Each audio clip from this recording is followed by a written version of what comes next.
Okay, so have you all by now realized that we are able to somehow predict what is going to be the rate of currency in the future? By interest rate parities. Now, for your kind information, अपने को पता है पूरी economy में जो भी trade होता है करेंसी का वो दो रीजन से होता है। दो रीजन से बता सकते हो? दो रीजन कौन सा? दो इकोनॉमिक रीजन मैंने आपको बताया था। दो इकोनॉमिक रीजन की वजह से करेंसी में ट्रेड होता है पब्लिक, जहां पे अपन आईआरपी पढ़े उसके पहले। बता सकते हो आप मेरे को?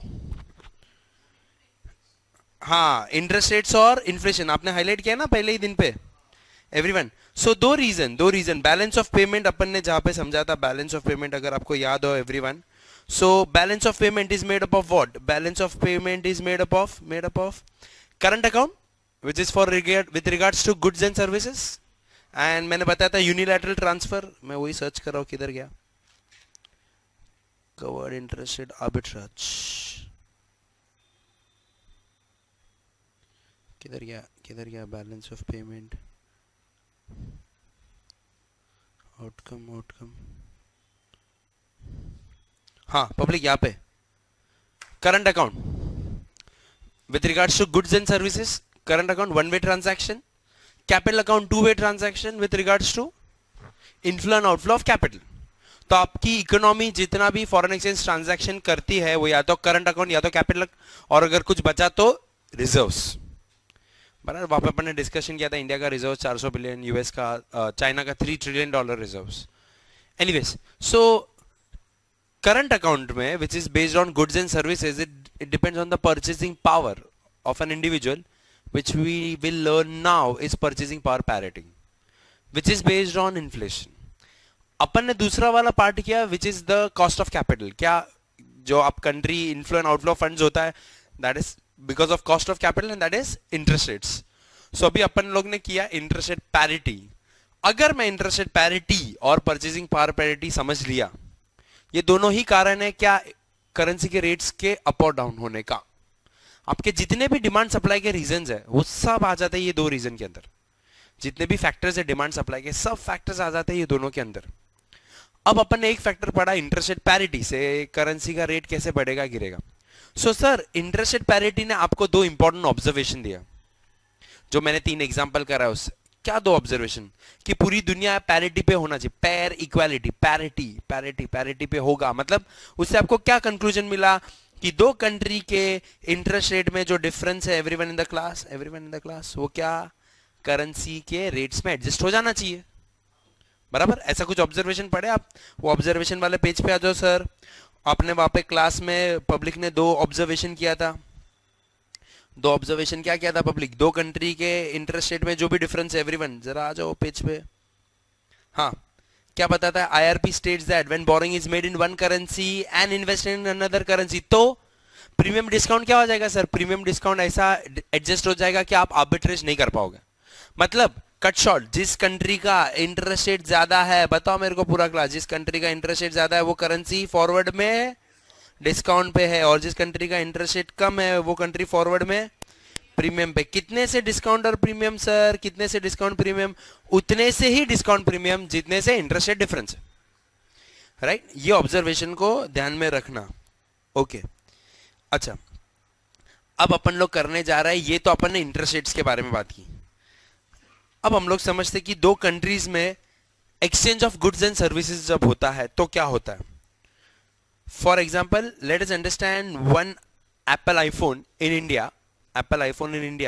Let us assume is 50,000 rupees, and the same iPhone costs $1,000 in US. Everyone. So आगे जाके ये जो गुड्स का वैल्यू है इकोनॉमी में सेम रहेगा, बढ़ेगा गिरेगा, राइट, बेस्ड ऑन इन्फ्लेशन। सो अगर समझ लो मैं बोलता हूं कि यूएस में इन्फ्लेशन अगर 5% है और इंडिया में 10% है, सो यूएस का इन्फ्लेशन 5% और इंडिया का 10% अगर है, तो जो यूएस में $1,000 में चीज मिल रही है वो एक साल बाद 1,050 में मिलेगी एवरीवन। और जो इंडिया में 50,000 की चीज है वो एक साल बाद इंडिया में 55,000 की मिलेगी। बराबर, So what are we doing? We are doing something that we call as the law of one price. I'll repeat, we are doing law of one price. क्या बोलता है ये लॉ? ये लॉ ये बोलता है कि अगर अपन आर्बिट्रेज के अजम्पशन कंसीडर करें, क्या access to global market, no trade barriers, no transaction cost, nothing, कोई इंपोर्ट एक्सपोर्ट ड्यूटी ही नहीं है, तो क्या होगा सर? पूरी दुनिया में एक ही एसेट का अलग अलग मार्केट में सेम प्राइस होगा. मतलब जो एप्पल आईफोन इंडिया में है 50,000 रुपए में, वही यूएस में $1,000 पे होना चाहिए after conversion of exchange rates. मतलब आपने अभी जान लिया उस बहाने कि ये जो एप्पल आईफोन अगर मैं बोलता हूं इंडिया में 50,000 रुपए और यूएस में अगर 55,000 रुपए है, तो आपको पता चल गया कि उस टाइम पे रेट क्या है. रेट ऐसा होना चाहिए कि वो law of one price maintain हो. मतलब $1 का रेट क्या होना चाहिए था तभी? 50 रुपीस. एवरीवन, तो ये पॉसिबल रहता, राइट? कब? स्पॉट में. लेकिन ये रेट आगे जाके सेम नहीं रहेगा क्योंकि इन्फ्लेशन बढ़ेगा. सो आगे जाके रेट क्या होना चाहिए $1 का कि ये लॉ वन प्राइस मेंटेन रहे. रिपीट, आगे जाके क्या होना चाहिए? क्योंकि इन्फ्लेशन तो सब कंट्री का ऊपर नीचे होते रहता है. सो अभी इंडिया का इन्फ्लेशन 10%, यूएस का इन्फ्लेशन 5%, तो आगे जाके भी लॉ वन प्राइस मेंटेन कैसे होगा पब्लिक? जब करेंसी रेट ऐसा एडजस्ट हो जाएगा कि अगेन बाइंग फ्रॉम यूएस और India does not make a difference. So how should the rates adjust? The rates should adjust in a manner that again after a year also buying from India or US should not make difference. मतलब क्या होना चाहिए sir? Rate आप निकालोगे 55,000 divided by 1050, तो sir आपको rate आना चाहिए 52.38 रुपीस. एवरीवन, याद आ रहा है क्या कुछ? पब्लिक, ये रेट कैसे निकाला मैंने? सुनना अच्छे से. वो जो $1 में मिल रही थी चीज किधर? यूएस में, वो इंडिया में तभी 50 रुपए की मिल रही थी. यूएस में इन्फ्लेशन मैंने बढ़ाया 5% से और सेम टाइम पे इंडिया में 10% से इन्फ्लेशन बढ़ गया. तो एक साल बाद वो $1 का रेट जो 50 रुपए था वो क्या हो जाएगा सर? वो वही हो जाएगा, अगर आपको याद आएगा, 50 रुपीज इंटू 1.10 अपॉन 1.05, वो हो जाएगा 52.38 हो जाएगा. और होना ही चाहिए, वरना लोग यूएस से गुड्स उठा के इंडिया में बेचना चालू करेंगे. सर क्या मैंने निकाला 1 ईयर फॉरवर्ड रेट. सुनना अच्छे से, आपको क्या रियलाइज होना चाहिए. ये 1 ईयर फॉरवर्ड रेट निकाला $1 का. कैसे? क्या 50 स्पॉट रेट इनटू मैंने लिया अभी क्या 1 प्लस इन्फ्लेशन लिया, दोनों कंट्री का इन्फ्लेशन लिया. एवरीवन, क्या लिया मैंने अभी? दोनों कंट्री का इन्फ्लेशन. पहले आप क्या लेते थे सर? इंटरेस्ट रेट लेते थे. अभी आप क्या ले रहे हो? इन्फ्लेशन. लेकिन मैंने आपको पता है अपन फॉर्मूला क्या यूज करते हैं? We are everything calculated on base currency. तो फॉरवर्ड रेट किसका निकाला मैंने? Base currency. Everyone, spot rate of base currency, inflation of किसका लिया? न्यूमरेटर में इंडिया का, which is variable currency upon base currency. Sir यही इन्फ्लेशन के बदले जब इंटरेस्ट रेट था तो आप क्या बोलते थे इसको? एज पर आप क्या बोलते थे? आईआरपी. अब मैं बोलूंगा एज पर PPP. That's how simple it is sir. लेकिन ये भी मेरे को वही अजम्पशन देना चाहिए, अजम्पशन नहीं, ये मेरे को वही ऑब्जर्वेशन देना चाहिए जो आईआरपी बोला. आईआरपी क्या बोला? जिस कंट्री का इंटरेस्ट रेट ज्यादा, अभी मैं उसको रिप्लेस कर दूंगा पीपीपी में इन्फ्लेशन. तो कंक्लूजन आप निकाल सकते हो क्या? दो ऑब्जर्वेशन जो पूरा क्लास बताता. बताओ, जिस कंट्री का इन्फ्लेशन ज्यादा वो करेंसी फॉरवर्ड में, और जिस कंट्री का इन्फ्लेशन कम वो कंट्री फॉरवर्ड में उसका रेट. और कितने से डिस्काउंट प्रीमियम सर? उतने से जितने से इन्फ्लेशन का डिफरेंस है. समझे क्या? Everyone. That is what PPP is. But PPP is based on the law of one price. Law of one price मतलब no arbitrage. जो इधर मिल रहा है, जैसे कि सर IRP भी उसी पे बेस्ड था. Law of one price. आप इधर से बोरो करो, उधर इन्वेस्टमेंट करो, you won't make anything extra gain. Everyone right? So इसके लिए लॉ ऑफ वन प्राइस मतलब मैंने क्या किया पता है? सुनना अच्छे से. ये एकदम सिंपल चीज है. ये मैंने क्या किया, जो 50,000 रुपए की चीज थी वो यूएस से कितने की हो जाती पब्लिक? यूएस में $1,000 की थी. वो सेम कब हो जाती? जब मैं डॉलर का रेट कंसीडर करता. क्या था सर? डॉलर का रेट 50 रुपीज पर डॉलर. यही चीज मैंने फॉरवर्ड में कैसे किया? जो 55,000 की चीज है वो यूएस में सेम कितने की हो जाती, 1050 की कब हो जाती, जब मैं उसको किससे फॉरवर्ड रेट ऑफ डॉलर लेता, 52.38 रुपीज पर डॉलर। पब्लिक ये मैंने क्या किया ये मैं आपको बताता हूं। ये समझो आप अगर इंडियन हो, सो अपने लिए होम करेंसी रुपी, सो इसको हम लोग बोलते हैं क्या, price of goods in home currency equals to price of goods in foreign currency into the rate of foreign currency. I repeat, क्या बोला मैंने, price of good in home currency equals to price of good in foreign currency into the rate of foreign currency. पहले वाले में मैंने कौन सा rate लिया है सर, स्पॉट रेट लिया है, दूसरे वाले में फॉरवर्ड रेट लिया है। What is all this thing, this is nothing but this is called, क्या इसको बोला जाता है, the law of one price, the law of one price everyone, right. So it's exactly like IRP. IRP क्या बोलता है, दोनों कंट्री के इंटरेस्ट रेट में जो डिफरेंस है वो करेंसी में एडजस्ट हो जाना चाहिए। पीपीपी क्या बोलता है, दो कंट्री के पब्लिक क्या इन्फ्लेशन में जो डिफरेंस है वो करेंसी में एडजस्ट हो जाना चाहिए। तो आज अगर आप इंडिया में देखते हो डॉलर का रेट ज्यादा है in the forward compare to spot, उसके पीछे का कारण क्या है, कारण क्या है, इंडिया का इन्फ्लेशन यूएस के इन्फ्लेशन से ज्यादा है। समझा क्या पब्लिक, राइट राइट राइट। चलो इसी को अपन आगे कंटिन्यू करते हैं under purchasing power parity. PPP which is due to inflation, inflation की वजह से, states that purchasing power of consumer और the price of goods should be similar. Sir price of goods should be similar कब, when purchased in either of the currencies, everyone। here the purchasing power of consumer is determined by क्या, rate of inflation। मतलब public purchasing power को मैं कैसे determine करूं, rate of inflation से। if inflation of one country differs from inflation in another country, तो क्या होना चाहिए सर, दो कंट्री के इन्फ्लेशन में डिफरेंस होगा तो वो किस तरह एडजस्ट हो जाएगा, करेंसी में। in the inflation from one country differs from inflation of another country, then the exchange rate should change in a manner that purchasing power parity is maintained, या purchasing power is maintained। इसका मतलब क्या, जिस country का भी inflation कम ज्यादा होगा वो करेंसी में एडजस्ट हो जाना चाहिए, ऐसा एडजस्ट हो जाना चाहिए कि आप इधर से बाय करो या उधर से बाय करो सेम है एवरीवन।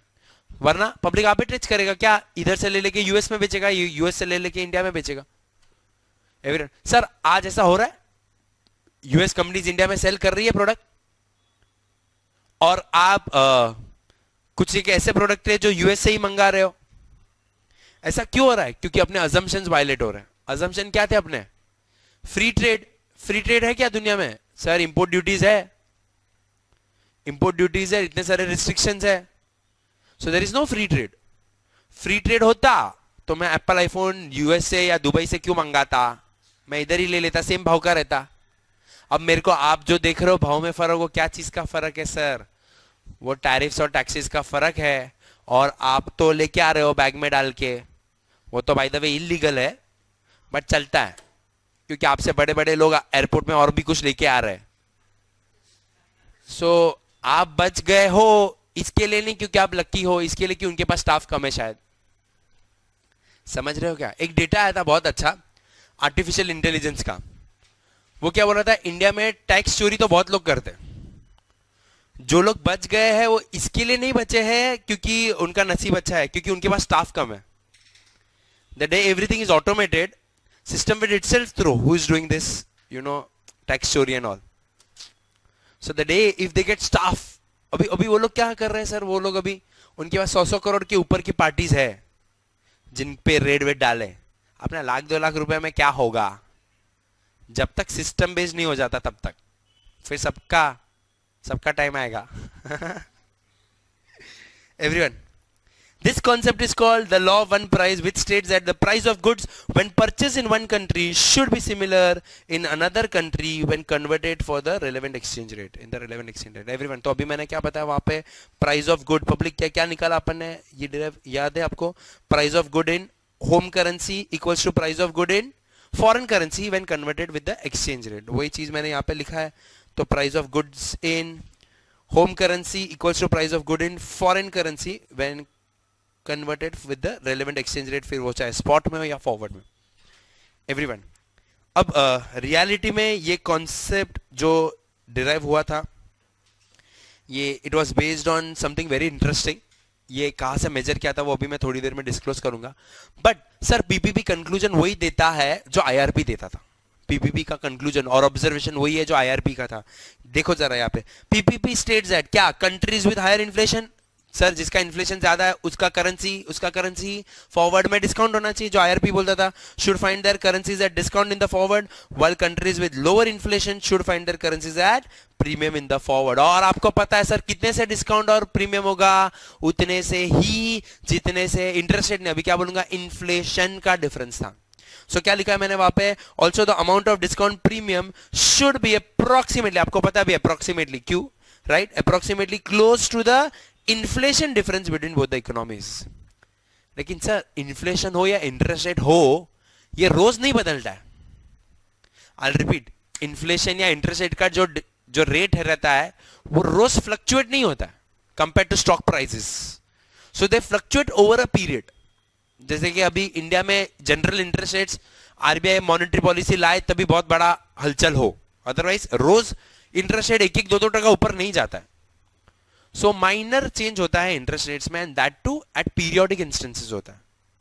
इसका मतलब क्या, इसका मतलब ये कि इंटरेस्ट रेट हो या इन्फ्लेशन हो या मैक्रो इकोनॉमिक नंबर्स है, they don't keep on changing every day, and hence do not try to match IRP every day.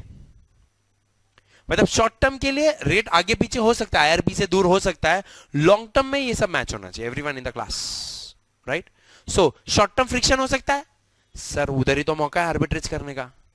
वही तो आर्बिट्रेज बोलता था, शॉर्ट टर्म में हो सकता है आर्बिट्रेज, फॉरएवर नहीं हो सकता. लॉन्ग टर्म में it should match to the parity. So क्या लिखा है मैंने, पीपीपी और IRP may not prove in short term but the exchange rate should gradually move towards the parity in a longer period of time.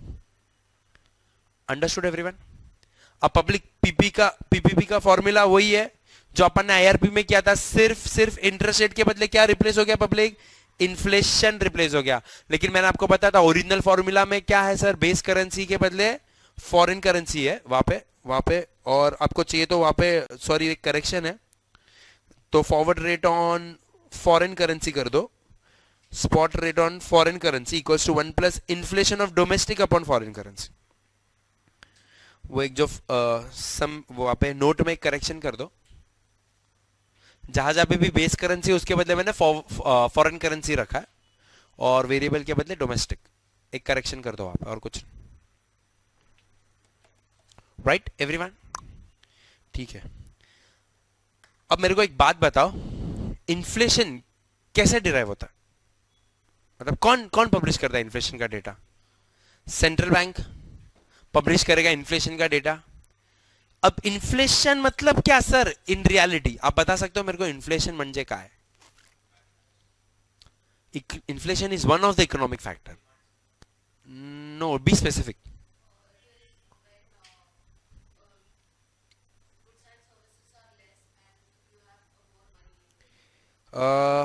Okay, let me come up to this point.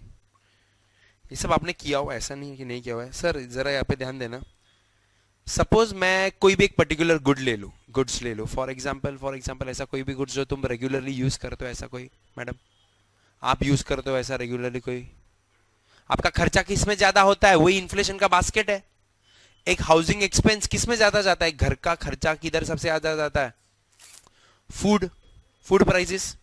तो समझो आपने कोई तो भी एक particular food जो आप घर पे रेगुलरली ले रहे हो, दाल, कोई भी दाल जो रेगुलरली यूज कर रहे हो, फ्लावर, वो ये सब आप रेगुलरली जो यूज करते हो, आटा वाटा. अब वो कोई भी फूड एक क्वांटिटी में आप यूज कर रहे हो, अब उसका जो भी प्राइस होगा ये आपका वैल्यू ऑफ दैट फूड हो गया. ऐसा आपके घर में जितने भी आइटम्स है उनका price, that is your basket of expenses on food. Now अभी फूड के साथ मैं मेरे बाकी के खर्चे ले लूं, हेल्थ, एजुकेशन और रेंट, जो मेरे रेगुलर खर्चे हो रहे, ऐसे में इंडिविजुअल के बदले पूरी इकोनॉमी का ले लूं. सो अभी आप हर एक खर्चा नहीं गिनते हो, एक मेजॉरिटी खर्चा किधर ज्यादा जाता है वो देखते हो.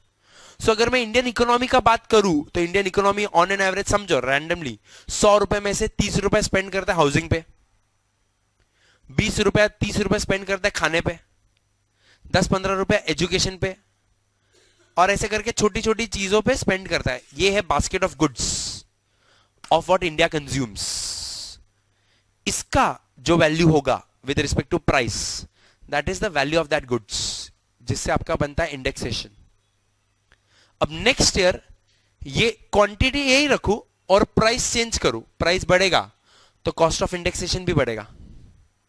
That is the measurement of inflation.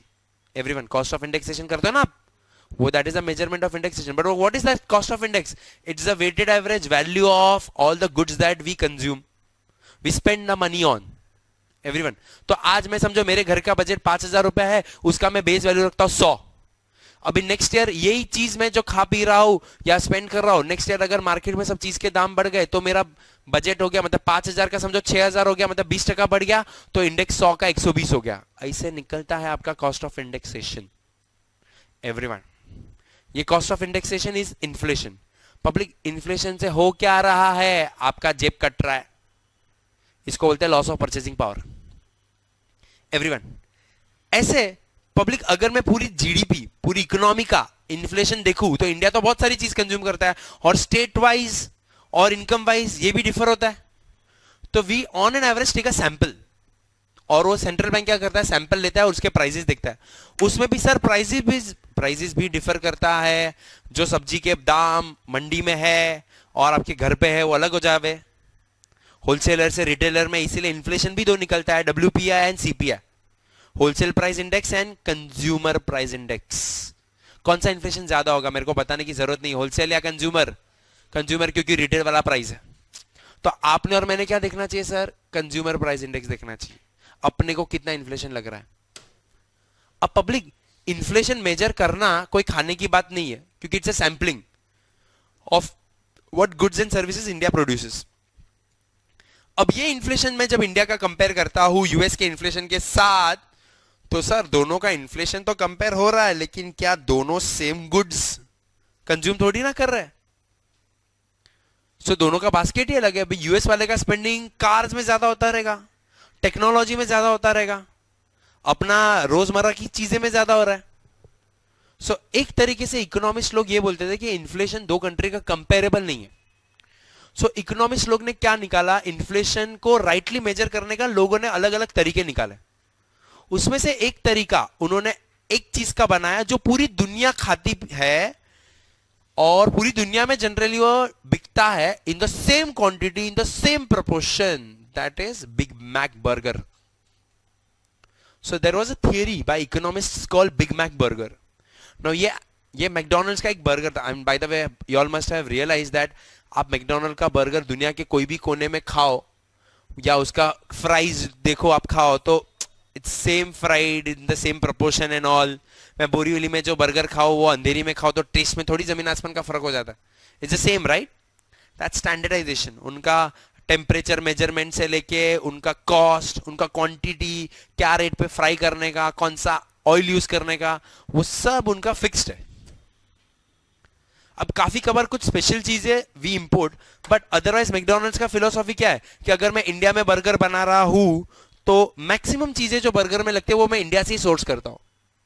Bread, फिर पोटैटो, बेसिक जो चीजें वो इंडिया से। हाँ, कुछ स्पेशल सॉसेस रहते हैं जो वो बाहर से लाते रहेंगे, बट अदरवाइज चीज एंड ऑल मैं ज्यादातर चीजें इंडिया से सोर्स करता हूं। अब ये जो बर्गर बनाने का कॉस्ट इंडिया में लगता है, समझो 50 रुपए लगता है, ये बर्गर को यूएस में बनाने का कॉस्ट लगता है $1। सो ऐसे करके पैरिटी बैठ गया। अब नेक्स्ट ईयर वो देखते हैं कि इंडिया में कॉस्ट कितना हो रहा है ये सब चीज सोर्स करने का, प्लस इसमें जो लेबर लगने वाला है वो इंडियन लेबर लगेगा, तो वो भी कॉस्ट आ जाता है। तो देखते हैं कि इंडिया में बर्गर का कीमत क्या हो गया, सामने यूएस में कीमत क्या हो गया, ऐसे करके वो लोग इन्फ्लेशन मेजर करते हैं, इकोनॉमिस्ट्स। अब ये मैकडॉनल्ड्स की ब्रांच पूरी दुनिया भर में, और ये पूरी दुनिया भर में अपना बर्गर बेचता है, तो ऐसे करके they started removing, they came up with this theory called Big Mac Index या Big Mac theory, जिससे पूरी दुनिया का राइट इन्फ्लेशन मेजर होता है, with just a way of coming up to an inflation. So ये मार्केट में बहुत फेमस है बिग मैक थियरी। वैसे आज पूरी दुनिया भले बिग मैक बर्गर, अभी मैकडॉनल्ड्स भी बर्गर का इंडिया बेस्ड वैरायटी निकालता है, लेकिन पूरी दुनिया एक चीज यूज करती है, जो अच्छा आदमी हो, बुरा आदमी हो, अमीर हो, गरीब हो, मैं तो गरीब लोग के हाथ में भी देखा है, जो सज्जन हो या टेररिस्ट हो, सब यूज करते हैं एप्पल आईफोन। दुनिया को पसंद हो ना हो, American companies, but Apple iPhone is sold everywhere. So now people economists have come up with the iPhone theory. Now what are they trying to say? That iPhone का prices दुनिया भर में जो भी है वो जितना change होता है iPhone का prices, उससे they measure the inflation. It's just a way of quickly measuring inflation. ऐसा. So market में दो theory famous है, the Big Mac theory and the iPhone theory. ऐसे दो theories famous है, right? आपके reference के लिए आपको चाहिए तो ऐसे मैंने Big Mac indexes publish होता है every year.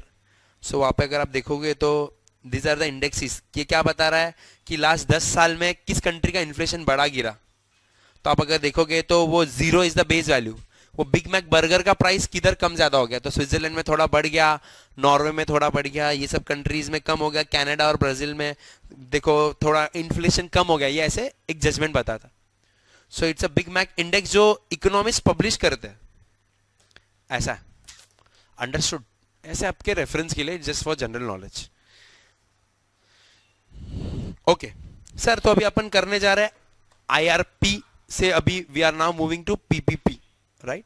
सो जैसे आपने इंटरेस्ट रेट का एडजस्टमेंट किया था करेंसी में, वैसे ही अभी किसका होने वाला है मैडम? इन्फ्लेशन का एडजस्टमेंट होने वाला है करेंसी में. चलो let's come to this sum in your textbook. Question number 24. Everyone on this question. हाँ,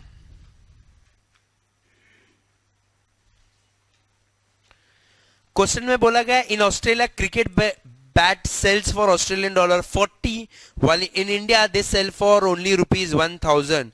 इसका मतलब क्या पब्लिक? जो ऑस्ट्रेलिया डॉलर में कितना मिल रहा है? $40 में मिल रहा है. जो ऑस्ट्रेलिया डॉलर में बैट, वो इंडिया में कितने रुपए में मिल रहा है? 1000 रुपी में.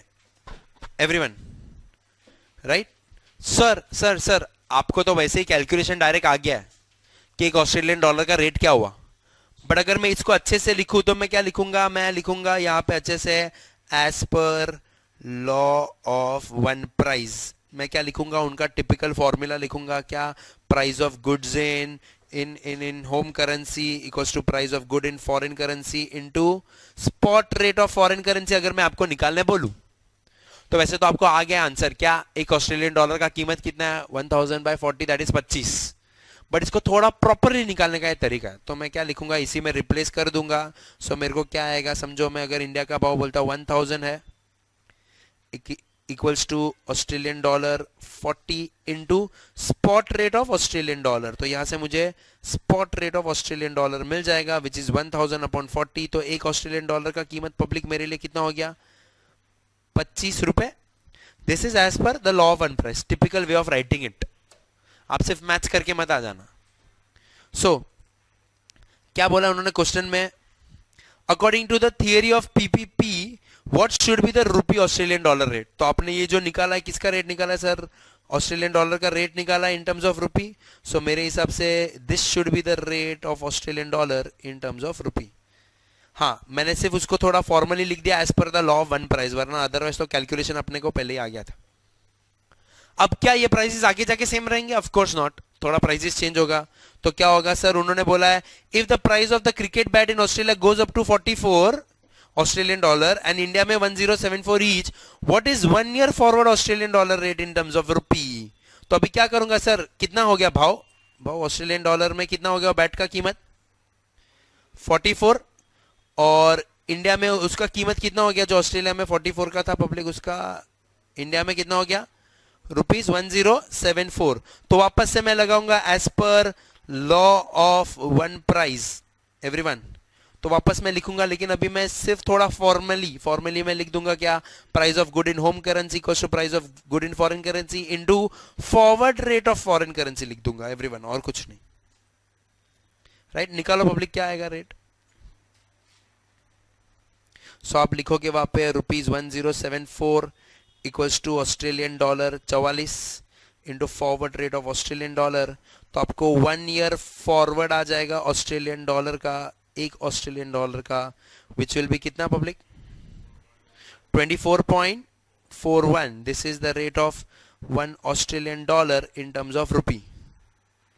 This is as per the formality law one price.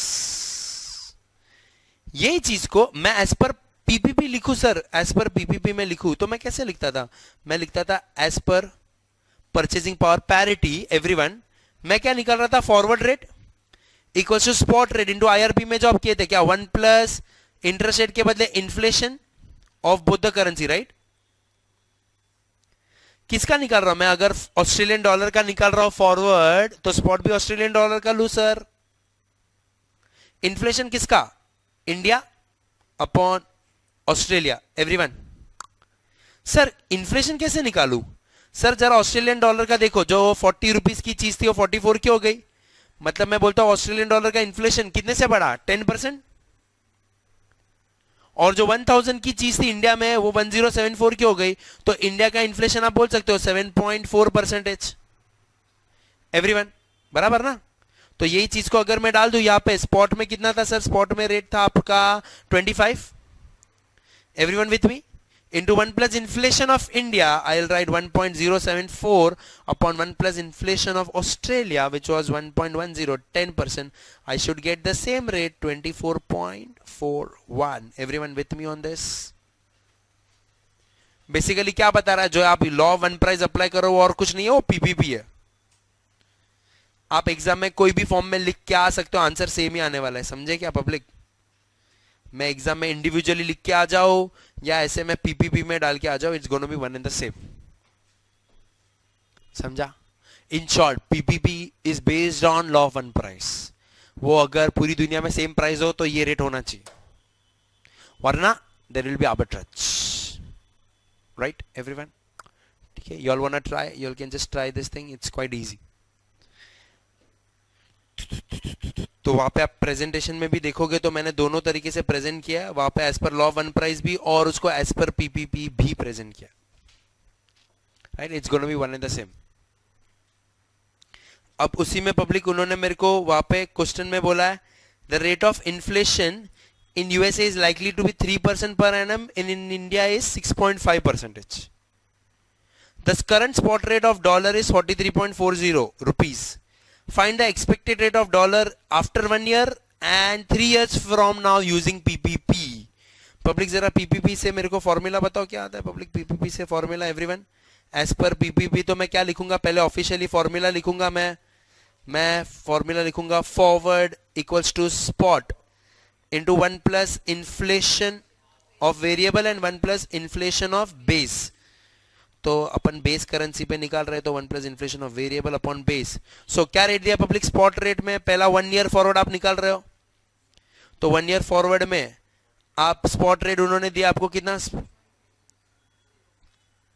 43.40 into inflation of variable, मतलब किसका, इंडिया। इंडिया का इन्फ्लेशन देखो पब्लिक कितना है उसमें 6.5 और यूएस का 3। इधर से मेरे दिमाग में कैलकुलेटर के पहले आना चाहिए फॉरवर्ड विल बी हायर। क्यों हायर, क्योंकि इन्फ्लेशन इंडिया का ज्यादा है। तो मैं कैसे करूंगा, 1.065 अपॉन 1.03 है ना, ये 1 साल का सर, मैं कैलकुलेशन बाद में बताऊंगा। 3 ईयर फॉरवर्ड कैसे निकालूंगा सर, 43.40 इंटू 1.065 अपॉन 1.03, क्या कंपाउंड करूंगा, रेस टू 3 एवरीवन, जितने साल होगा उतना निकालो जरा। पहले वाले का आंसर क्या, 44.87 और फिर 47.98। इजी सम तो इजी था, बट अपने स्टूडेंट को इधर से कुछ पता चलना चाहिए। क्या पता चलना चाहिए पता है, क्यों आज $1 या £1 विच वॉज 1 रुपी से इधर कैसे पहुंचा, कुछ समझे क्या तुमको मैंने वो योर बैंक सिलेंडर ऑफिस में क्या पढ़ा, किधर से सब शुरू हुआ, सब शुरू तो 70 रुपए से नहीं हुआ था ना, तो 70 रुपए तक पहुंचा कैसे। अब समझा पहले दिन के लेक्चर से और अभी से, क्यों $1 का सिर्फ 70 रुपए दूं मैं, क्यों ओवर द पीरियड 70 रुपए तक पहुंच गया, क्योंकि India's inflation has been relatively higher than US, और जिस भी करेंसी आप बोलो।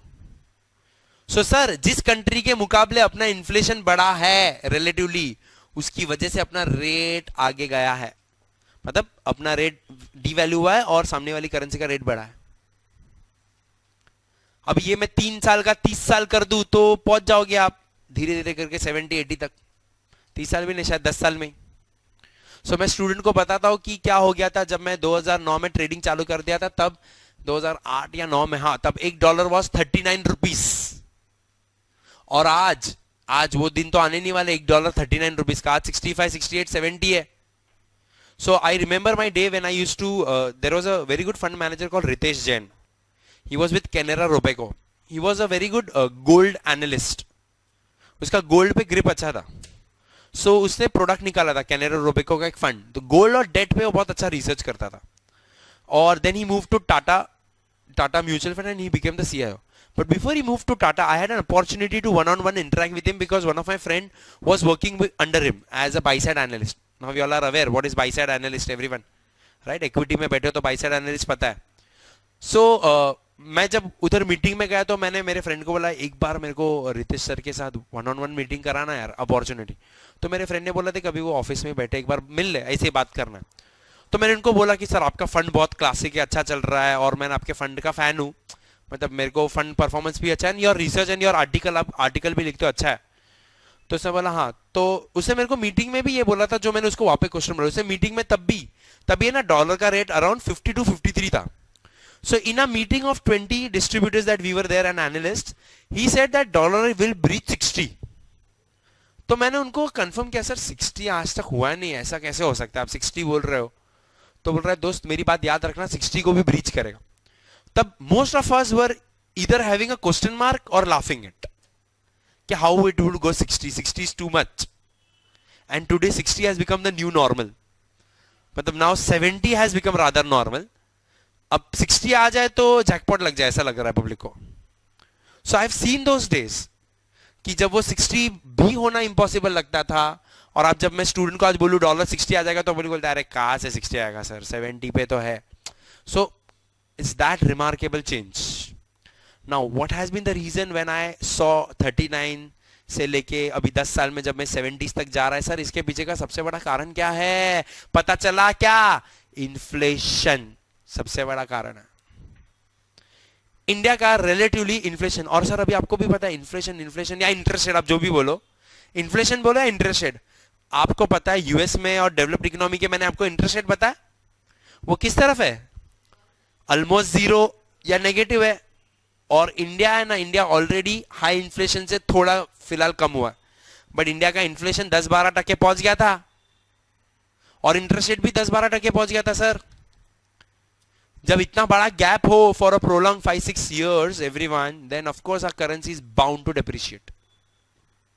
Now everyone in the class should know where currency started from the gold parity to the flexible exchange rate system, and everyone should know the reason कि dollar इतना high value पे क्यों है, because इंडिया का relatively inflation has been higher than USA. Everyone, right. अब आगे जाके आप किसी को भी आंसर दे सकते हो, कोई बोलेगा अरे तेरे को क्या लग रहा है डॉलर के बारे में, उसको तेरे को क्या लग रहा है इन्फ्लेशन के बारे में, वही मेरे को डॉलर के बारे में लग रहा है। तेरे को लग रहा है इंडिया का इन्फ्लेशन बढ़ेगा, वो बोल रहा है पता नहीं, तो बोले तेरे घर के खर्चे देख बढ़ रहे क्या, हाँ बढ़ रहे, तो इंडिया का इन्फ्लेशन बढ़ेगा तो वैल्यू कम होगा, डॉलर और महंगा होगा। लेकिन तुम्हारा अकेले का इन्फ्लेशन कारण नहीं है, यूएस का भी देखो, उसका इन्फ्लेशन तुम्हारे से ज्यादा बढ़ रहा है तो it's a good news for you, तो डॉलर का वैल्यू कम होगा, मतलब आपके अकेले का इन्फ्लेशन कारण नहीं है, उसके इन्फ्लेशन का भी रीजन है। Understood everyone? चलो, that is what it is. PPP very interesting चीज देता है। अब सर एक इंटरेस्ट रेट बढ़ाता है कौन? Bye the way interest rate कौन बढ़ाता है? अभी मार्केट में पहले सेंट्रल बैंक्स ही इंटरेस्ट रेट बढ़ाती थी या कम करती थी, अब सेंट्रल बैंक ने ये छोड़ दिया है under the flexible exchange rate system. Flexible exchange rate system मतलब क्या? Public, flexible exchange rate system मतलब कौन सी इकोनॉमी की बात की थी मैंने? यूएस। वहां पे मैडम लोग कौन डिसाइड करता है रेट क्या होगा क्या नहीं? Donald Trump. मार्केट डिसाइड करता है, डिमांड सप्लाई। डोनाल्ड ट्रंप हो या उधर उनका जेरोम पावेल, उनका जो फेडरल चेयरमैन हो, वो दोनों मिलके इकोनॉमी को थोड़ा बहुत मैनेज कर सकते हैं, but the economy is much bigger and you all know the parallel economy London market, is much much bigger than the dollar market, the dollar market of US. So sir, एक government का in reality कहा जाता है, एक government का अपनी currency पे under the new flexible exchange rate system control कम होता है. एक गवर्नमेंट अकेले मिलके ना पूरी इकोनॉमी को कंट्रोल नहीं कर सकती, ये मार्केट को कंट्रोल नहीं कर सकती, मार्केट को डिसरप्ट कर सकती है, कंट्रोल नहीं कर सकती. And that goes not only for currency but everything happening in the economy. आज के जमाने में इतना डाइवर्सिफाइड इकोनॉमी अपना कि एक गवर्नमेंट मिलके एक कंट्री को कंट्रोल नहीं कर सकती, कंट्री के लोगों को या कंट्री के मार्केट को कंट्रोल नहीं कर सकती. It is difficult because the market, the country is much bigger than a government. That's what the reality is. However, anyways, governments can disrupt your day-to-day life by changing policies. Anyway, coming to the point, मैं ये सब क्यों करा रहा हूँ? क्योंकि US में सब फ्लेक्सिबल एक्सचेंज रेट सिस्टम है तो मार्केट डिसाइड करता है. इंडिया में मैनेज फ्लोट है, मैनेज फ्लोट याद है, snake in the tunnel. So India में गवर्नमेंट का थोड़ा इंटरवेंशन रहता है, अब कंप्लीटली नहीं रहता. अभी समझो गवर्नमेंट ही इंडिया में और दुनिया भर में इंटरेस्ट रेट डिसाइड करता है, मतलब central banks, not government precisely but central banks decide करते हैं इंटरेस्ट रेट क्या होगा. सब सेंट्रल बैंक क्या सोच के इंटरेस्ट रेट बढ़ाए? Public, central bank interest rate बढ़ाए या कम करे, इसी को बोलते हैं मार्केट में मॉनेटरी पॉलिसी. याद है क्या, मैं तुमको थोड़ा वीडियो बताया था बीच में मॉनेटरी पॉलिसी रिव्यू का. So monetary policy review finalized by MPC, monetary policy committee. याद है क्या ये सब चीज थोड़ा बहुत, या सिर्फ ऑर्डर में बिजी थे तुम? जोमैटो में बिजी थे, नहीं स्विगी, सॉरी. एवरीवन, सो भाई एवरीवन, इंटरेस्ट रेट अगर इकोनॉमी में सेंट्रल बैंक डिसाइड कर रहा है, इंटरेस्ट रेट बढ़ा या गिरा रहा है, तो सर क्या याद है तुमको उस वीडियो में मैंने क्या बताया था? इंटरेस्ट रेट क्यों कम किया आरबीआई ने? ऐसे ही मस्ती, आज कम करता हूं कल बढ़ाता हूं. क्यों कम किए भाई? अपन ने डिसाइड किए थे. वहां पे तुम मेरे को रीजन भी बताए थे. पुनीत याद है क्या, तुम मेरे को रीजन बताया था? दो रीजन. वो बोला था, वो जेपी मॉर्गन वाले एनालिस्ट ने, जेपी, वो क्या नाम था उसका, Sajid Chinoy, crude and MSP, food prices. याद आया क्या तुमको? और नहीं याद है तो आज भी, अभी तो बताया मैंने, क्रूड प्राइसेस सर कम हो जाए, कॉस्ट कम हो जाए, या फूड प्राइसेस कम हो जाए एमएसपी से, गवर्नमेंट उसको कम करे. कम तो कराने वाला कोई गवर्नमेंट है नहीं. जिस गवर्नमेंट ने कोशिश किया गवर्नमेंट नहीं रहा. गवर्नमेंट कम नहीं कर सकता फूड प्राइसेस को. कम करे तो सरकारें बदल जाती है. इधर गन्ना किसान जो है उसको गन्ने का भाव नहीं मिला तो गेम ओवर. यूपी से सरकार चली गई, महाराष्ट्र से सरकार चली गई, और सर यूपी से सरकार चली गई, यूपी में चलता किसका है? गन्ना किसान का. सो गन्ना किसान डिसाइड करेगा तुमचा आणि माझं काय होणार. Understand? Anyway, so coming to the point that governments will not reduce MSP. Now RBI is concerned with this thing that this should not increase the inflation. if inflation increases, what will RBI do with interest rate? Everyone in the class, interest rate बढ़ाएगा. क्या होगा? Interest rate बढ़ाने से money supply कम हो जाएगा और public market में जितने लोग ने डिपॉजिट किया वो और डिपॉजिट करेंगे. एफडी का रेट बढ़ गया तो मार्केट से, इकोनॉमी से पैसा पुल आउट हो जाएगा. Money will be sucked from the system. एक बार मनी सप्लाई कम होगा तो सर इन्फ्लेशन कम बढ़ेगा.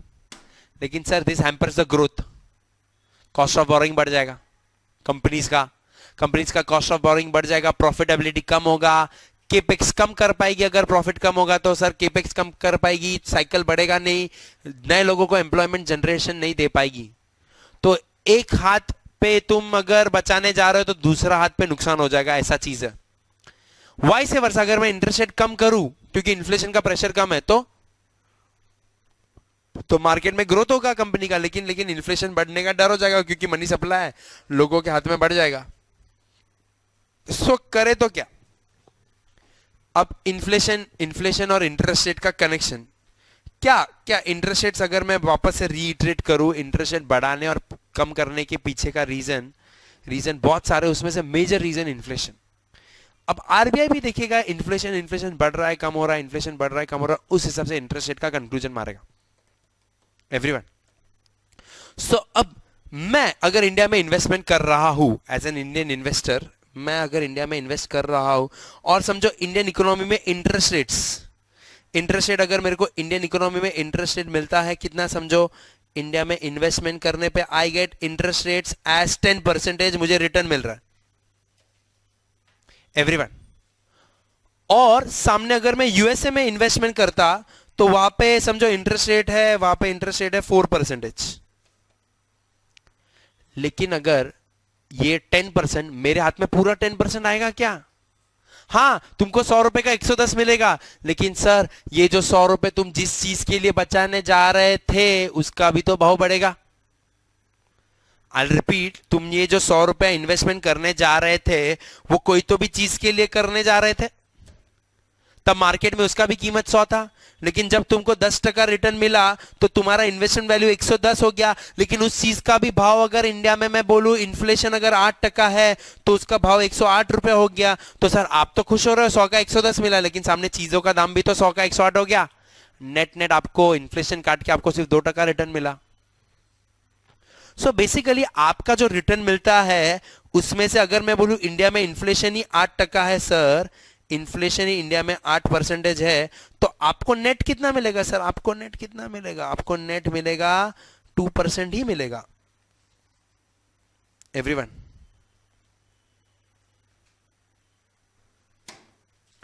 What should I see when I invest in India, 10% और 2%?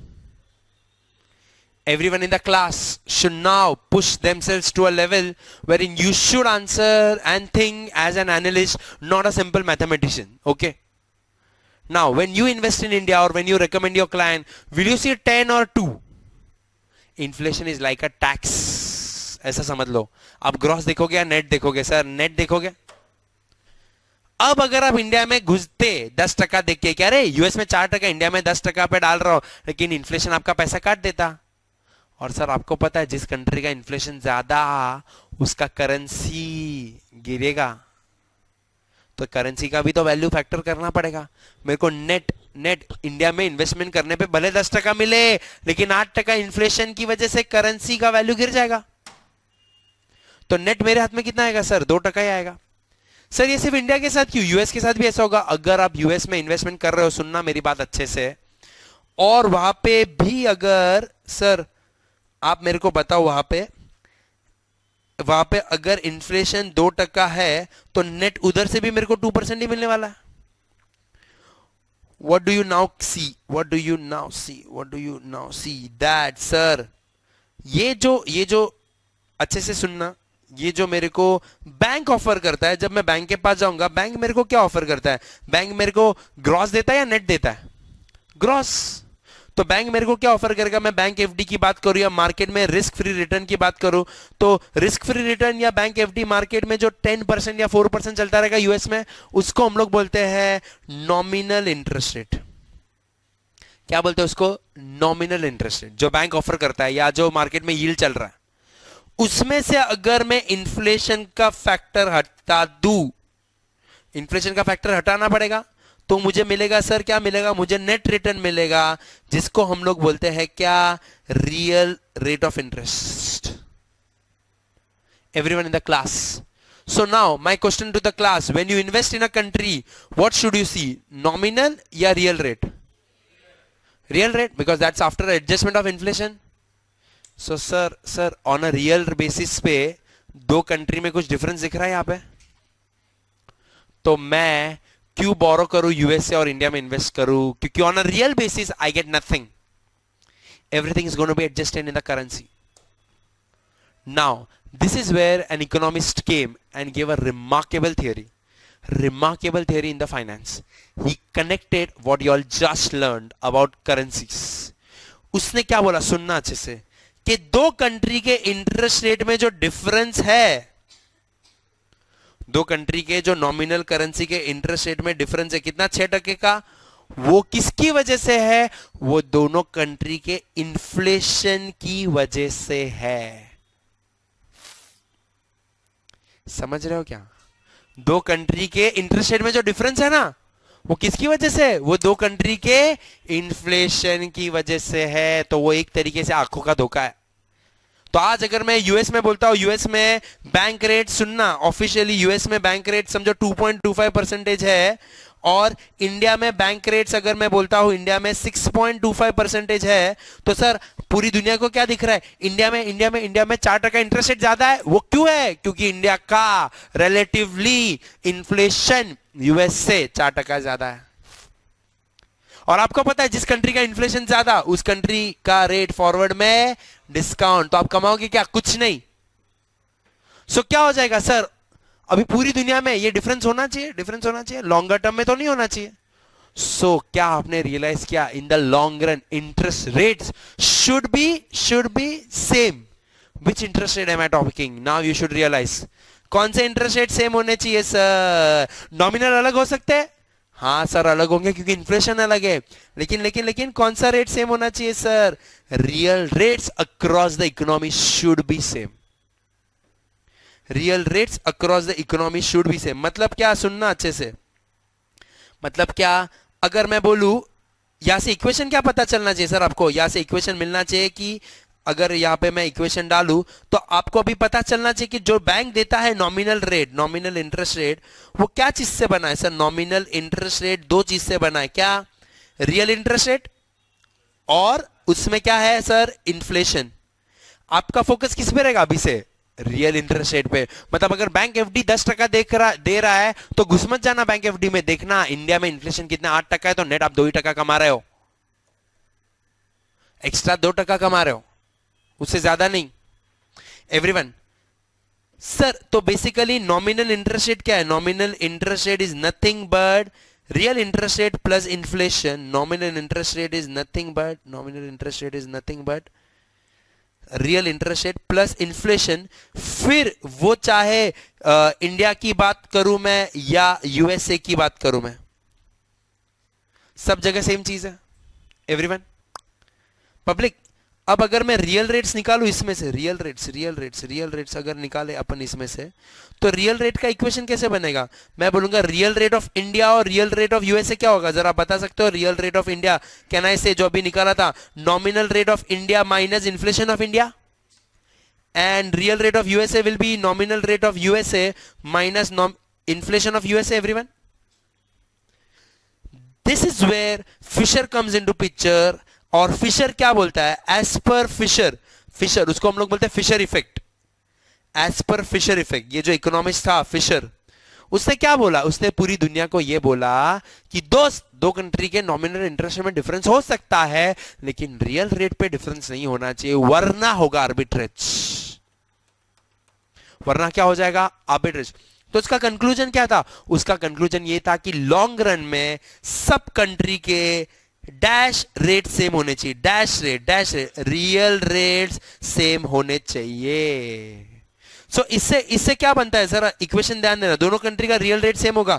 मतलब मैं बोल सकता हूं nominal rate of India minus inflation of India should be equals to nominal rate of USA minus inflation of USA.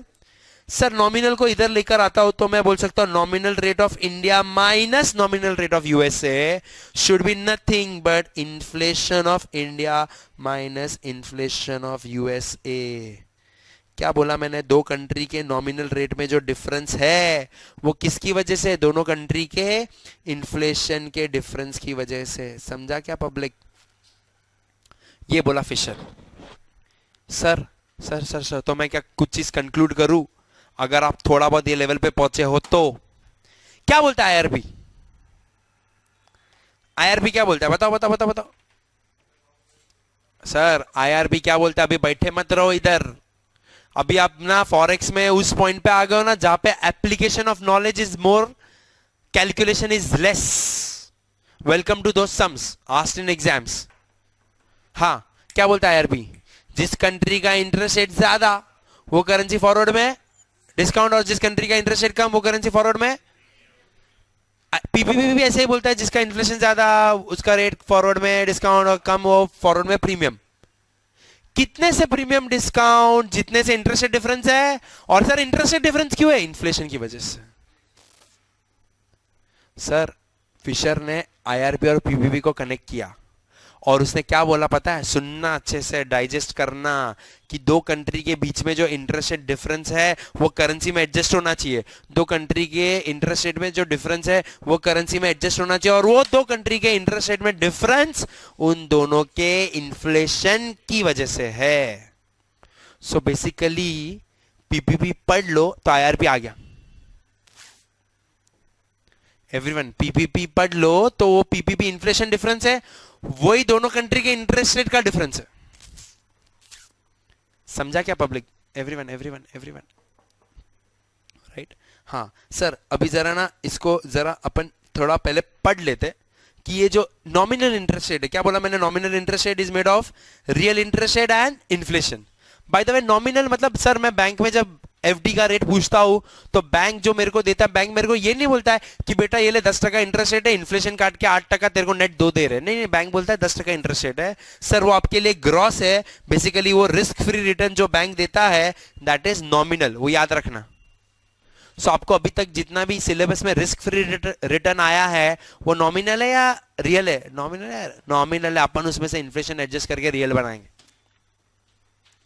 So everyone, Fisher effect बोलता है nominal interest rate is made of real and inflation. Everyone in the class, real interest rate sir आपका ध्यान किस पे होना चाहिए sir? Real interest rate पे। Sir real interest rates या रियल रेट ऑफ इकोनॉमी, मेरी बात अच्छे से सुनना, एक economy on a real basis perform कर रहा है। रियल मतलब आर्टिफिशियल रियल वाला रियल नहीं, रियल बेसिस पे परफॉर्म कर रहा है, मतलब इन्फ्लेशन का एडजस्टमेंट करने के बाद जीडीपी ग्रो कर रहा है। सो जब गवर्नमेंट जीडीपी का डेटा पब्लिश करता है दैट इज रियल जीडीपी ना। रियल जीडीपी म्हणजे सर सुनना, इंटरेस्टिंग चीज है।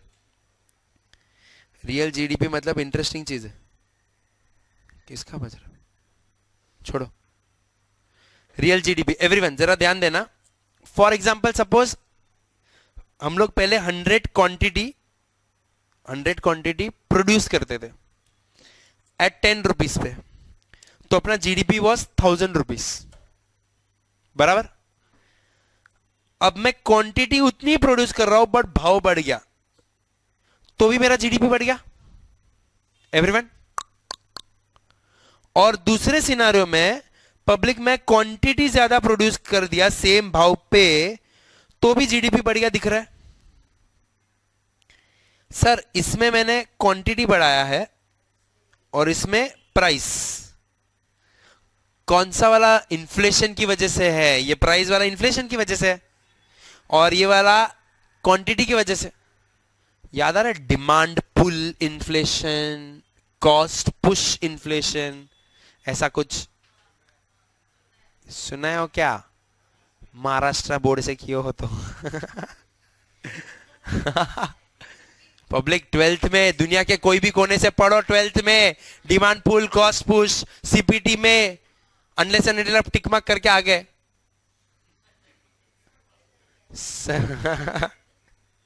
Public demand pull inflation and cost push inflation सुनो ना, ये सब चीजें। पब्लिक जीडीपी दोनों कारणवश बढ़ सकता है। अपने को कौन सा कारण रियलिटी में सर, जब गवर्नमेंट जीडीपी पब्लिश करता है तो वो कौन सा रेट है? सिर्फ प्राइस की वजह से नहीं, प्राइस का फैक्टर एडजस्ट करने के बाद जो पब्लिश होता है जीडीपी का वैल्यू जो बढ़ा इन्फ्लेशन का एडजस्टमेंट करने का, तो उसको बोलते हैं रियल जीडीपी। तो आज जब गवर्नमेंट बोलता है इंडिया का जीडीपी 7.4% से ग्रो कर रहा है, वो कौन सा ग्रोथ रेट है? That is real growth rate, not just because of increase in price which can be because of increase in inflation. So economy real basis पे कब ग्रो करे सर? रियल बेस पे। अभी आप हर बार ये नहीं बोल सकते डिमांड डिमांड डिमांड, मतलब मैं हर चीज का आंसर दुनिया में ले सकता हूं, डिमांड और सप्लाई। थोड़ा अभी एक लेवल ऊपर जाके बात करो, इकोनॉमी का ग्रो कब हो? क्वांटिटी बढ़ाओ। इंडिया का जीडीपी क्यों नहीं बढ़ रहा है? बढ़ाओ, क्वांटिटी प्रोड्यूस करो चाइना जितना। अब आएगा चाइनीज इकोनॉमी पिक्चर में और तुमको चाइना का इज्जत बढ़ेगा थोड़ा। मैं ये बोल रहा हूं कि आज इंडिया का जीडीपी, याद है ना अपन ने जीडीपी ऑफ द नेशन सब किया हुआ है, list of countries by GDP. उसमें नंबर 1 पे यूएस है, चाइना है, जापान, जर्मनी, इंडिया यूके के बाद है। इंडिया का 2.6 ट्रिलियन है, अगर चाइना का 12-13 ट्रिलियन है, यूएस का 20 ट्रिलियन के आसपास है। तो सर आपको कौन रोक रहा है आपका जीडीपी बढ़ाने से? बढ़ाओ, प्रोड्यूस करो। नहीं प्रोड्यूस कर रहे, कोई परचेज भी तो करना चाहिए, तो चाइना ने भी तो सोचा रहेगा ना कोई परचेज भी तो करे, ऐसा कोई मैजिक प्रोडक्ट तो नहीं बना रहे हो। नहीं, इन्फ्लेशन को फैक्टर नहीं करने का सर, वो जीडीपी असली जीडीपी नहीं है। इन्फ्लेशन को हटा के जो जीडीपी बढ़े उसका बात कर रहे हैं। रियल जीडीपी कैसे बढ़ेगा सर? रियल जीडीपी बढ़ेगा जब आपका प्रोडक्ट नहीं, प्रोडक्ट का क्वांटिटी नहीं, प्रोडक्टिविटी बढ़ेगा। प्रोडक्टिविटी म्हणजे एफिशिएंसी बढ़ेगा। एफिशिएंसी मतलब आज अपन जो 125 करोड़ लोग जितना प्रोड्यूस कर रहे हैं वो अपन थोड़ा ज्यादा वही वही वही वही वही application of factors of production करे एफिशिएंटली, तो जीडीपी का ग्रोथ रेट हो सर। वरना अपना 2.5 है, चाइना का 12-13 ट्रिलियन है। मतलब आप अभी से इंडियन इकोनॉमी में जरा डालो सर, 2.5 में 10% ग्रोथ सर। 12 डिवाइडेड बाय 2.5 करो ना, 12 डिवाइडेड बाय 2.5 कितना आता है? 4.8। मतलब कोई तो रेट है जिसको कंपाउंड करोगे ना तो 4.8 बनना चाहिए। समझो 10% लेते हैं, 10% डालो कैल्शियम में 1.1 इंटू इक्वल टू करो, ये हुआ 2 साल। ऐसा करते जाओ जब तक 4.8 ना हो या उसके आसपास ना हो, और गिनते जाना 3, 4, 5, 6, 7, 8, 9, 10 ऐसा करते जाना, करते रहो मेरे साथ। 16-17 साल तक अगर इंडियन इकोनॉमी 10% पे ग्रो करे तब जाके चाइना को पहुंचे, with the assumption that China उधर ही रहे। पॉसिबल है क्या?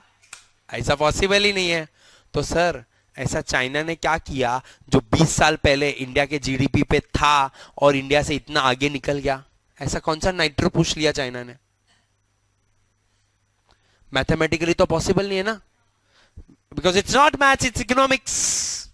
Sir it is possible only by a huge change, a remarkable change in factors of production. By that I mean land, labor, capital, entrepreneurship and technology. You know, technology, that's a big change. What has China done? China has done, which even India is doing. Land and labor. You need to change your policies with regards to land and labor. Easy acquisition of land. Less restrictive labour laws, जहां पे आप किसी को fire नहीं कर सकते हो। ये दोनों पॉलिसी पे चेंज करने के पीछे गवर्नमेंट ने पार्लियामेंट में इसके ऊपर बिल प्रस्तावित किया है और उसमें बहुत बड़ा रिफॉर्म लाया है। इंडियन गवर्नमेंट की बात करो।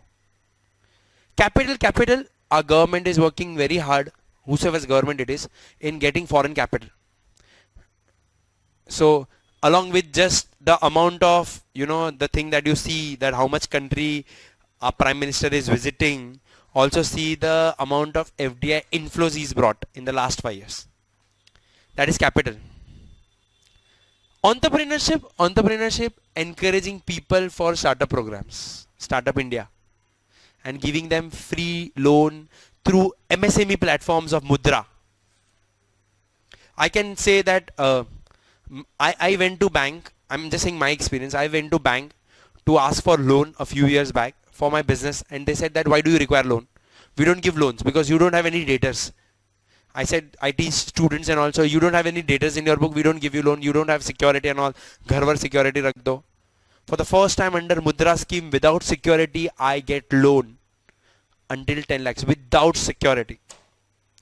It's not that easy, बहुत फॉर्मेलिटी करना पड़ता है, अग्री, बट भाई पहली बार ऐसा प्रोविजन है मेरे जैसे लोगों को, मेरे जैसे और रास्ते में जो बाल काटता है या जो रास्ते पे टेलर का काम करता है, ये सब लोगों को मुद्रा लोन मिल रहा है 10 लाख के अंदर बिना डॉक्यूमेंटेशन। ऐसा नहीं है बट बस सर बिना सिक्योरिटी का, क्योंकि हमारे पास 10 लाख की सिक्योरिटी नहीं, हम कहां से दे। So all these schemes have started to encourage entrepreneurship. I remember one, this changed my way of life. मैं पहले सोचता था जिंदगी में कितना कमाना है, 10 करोड़, 100 करोड़, 500 करोड़. फिर since I respect all politicians across the fraternity and all, Chidambaram ने बहुत एक सही चीज बोला था. उसे बोला था don't start a company with the intention how much wealth you want to make. 10 crore, 15 crore, 20 crore. Start a company with the intention how much people I will be hiring. He said that start a company कि मैं 25,000 लोगों के घर चलाऊं. that will anyway make you billionaire. So start a company with that. So unless and until we all are dependent on jobs, I'm saying true, to be very honest and straightforward, ये कोई politician बोल नहीं सकता उसका सरकार गिर जाए. आप जितना jobs पे dependent रहोगे ना, उतना job आपसे दूर जाएगा. मेरे को एक बात बताओ, ये बहुत सारे स्टूडेंट्स जॉब नहीं मिल रहा है इसके लिए पंगा कर रहे हैं, गवर्नमेंट जॉब नहीं मिल रहा तो और पंगा करते हैं और नाटक करते हैं. कौन सा मुंबई का स्टूडेंट गवर्नमेंट जॉब पे डिपेंडेंट है बताओ मेरे को? मेट्रो का स्टूडेंट. आपको गवर्नमेंट जॉब नहीं मिलेगा, आप रास्ते पे करोगे क्या स्ट्राइक वाइक? आप बोलेगा चाहिए भी नहीं, I better work for myself और work in a private organisation.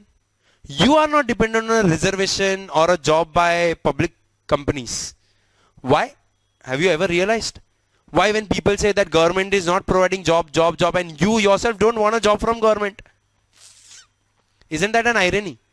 I feel that people who are dependent on government jobs are finding it difficult. All those people who are just working for government PO exams and all, they're going to find it difficult. We metro students from whichever caste you are or upper or lower caste, I don't think so none of us is dependent कि government job नहीं देगा तो मेरा क्या होगा. Educated people would not be dependent on it.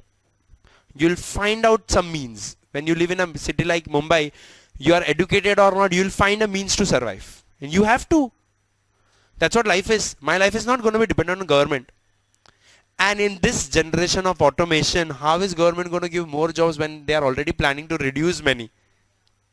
जब वो bank में नोट गिनने वाली भी टाइम ले रही है और मशीन आ जाएगा और सब मोबाइल बैंकिंग हो जाएगा, तो नितिन गडकरी ने सही बोला था, जॉब आहेच कुठे? सबको रिजर्वेशन सबको दे देता हूं, जॉब है किधर? जो है वो भी जा रहा है, तो तुमको भर्ती किधर से करे? अब पब्लिक ने उसको गलत ले लिया कि तुमने ये बोला था, तुमने वो बोला. अरे साल के 2 करोड़ जॉब क्रिएट करना दूर की बात है, जो है 2 करोड़ वो भी जाने वाले. That is technology. That is what US is also struggling. Sir, this is a shift in a remarkable technology. That this is industrialization. This is globalization. Accept it. This is called pragati. Of course, every time when the generation shifts, when the technology comes, a lot of daytime mundane job will go out of the system. Do you want to work in a bank when you are just doing accounting entry? You know the staff, how lazy fellows at times they are. You don't want to work with them. You just want to do online banking. I don't think so. Most of you all now go to just put up checks and all and withdraw cash. Most of us now do online mobile banking and all. So this is the future. Anyway, so I'm coming to the real interested. Sir, अपना government चलो इस पे भी काम कर रहा है क्या? Entrepreneurship पे काम कर रहा है. टेक्नोलॉजी, सर टेक्नोलॉजी के लिए भी अपना गवर्नमेंट काम कर रहा है क्या? ट्रांसफर ऑफ टेक्नोलॉजी के पैक्ट साइन कर रहा है.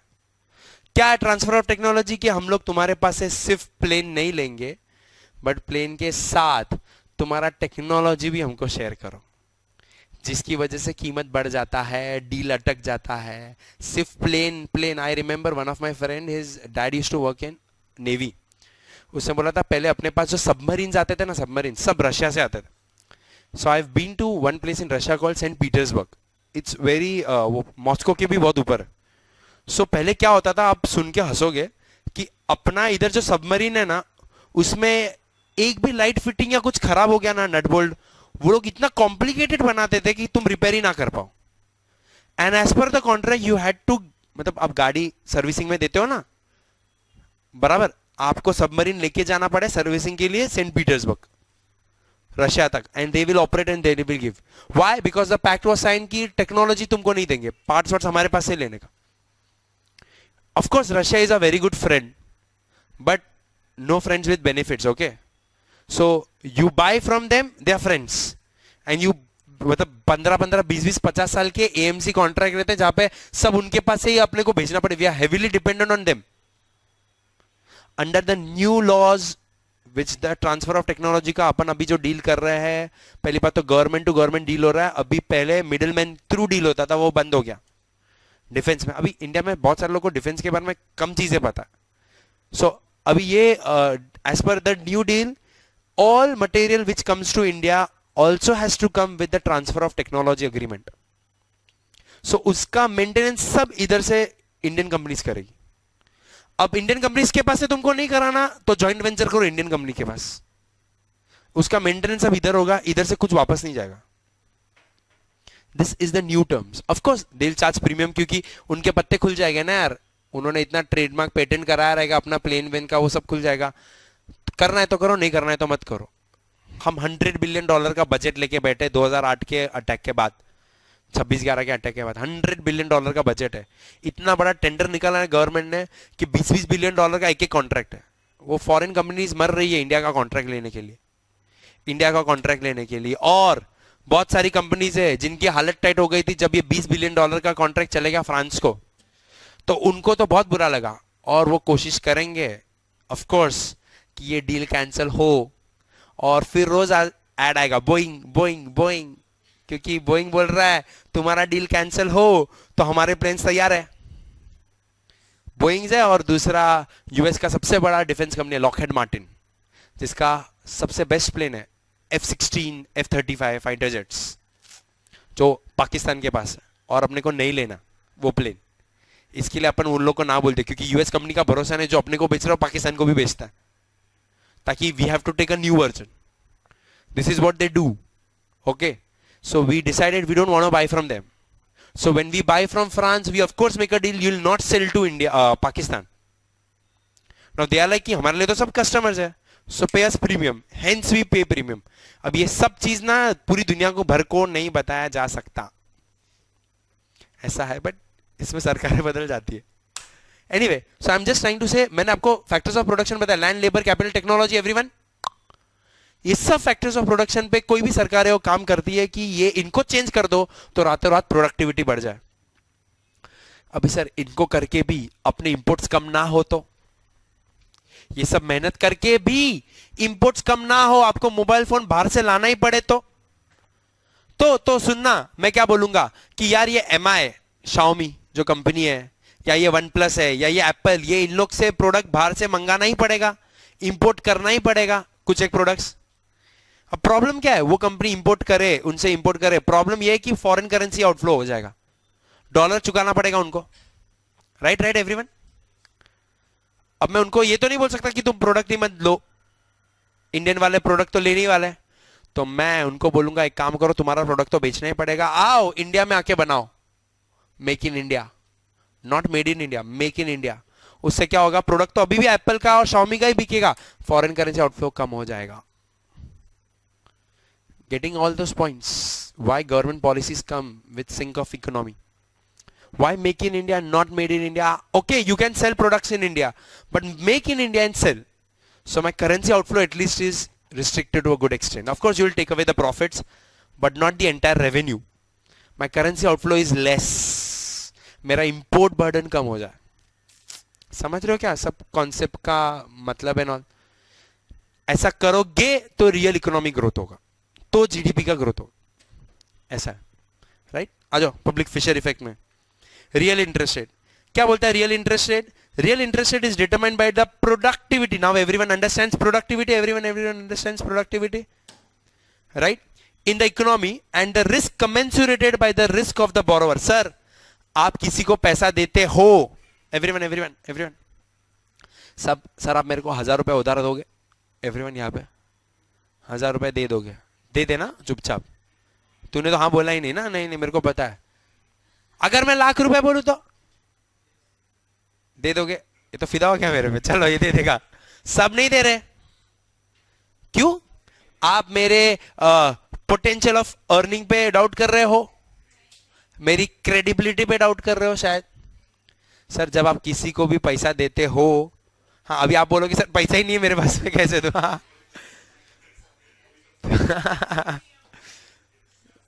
चलो जितना स्टाइपेंड है उतना, पर वो भी बंद हो गया क्या?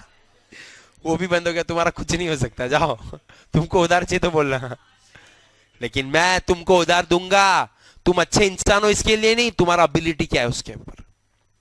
जब किसी को भी when you invest, when you you know perhaps you borrow or someone lends you money, he thinks into consideration two things, the ability and willingness. नीति और नियत. बहुत एबिलिटी है भाई का देने का, बट दे नहीं रहे। जो लंदन में बैठे, एबिलिटी तो जोरदार है बट दे नहीं रहे, नियत खराब है, विलिंगनेस गलत है। और एबिलिटी है बट नहीं दे पा रहा है, फाइनेंशियल स्ट्रेस है कंपनी में। एवरीवन, बोरोवर क्या बोलेगा, मतलब जो लेंडर है, सॉरी जो लेंडिंग कर रहा है, वो दोनों देखेगा। सो अब जब एक फॉरेन इन्वेस्टर इंडिया में इन्वेस्ट करता है तो वो इंडिया का एबिलिटी देखता है, जीडीपी रेट, इंडिया का विलिंगनेस देखता है, क्रेडिट रेटिंग, वो दोनों देख के वो डिसाइड करता है इंडिया से कितना रिटर्न चाहिए।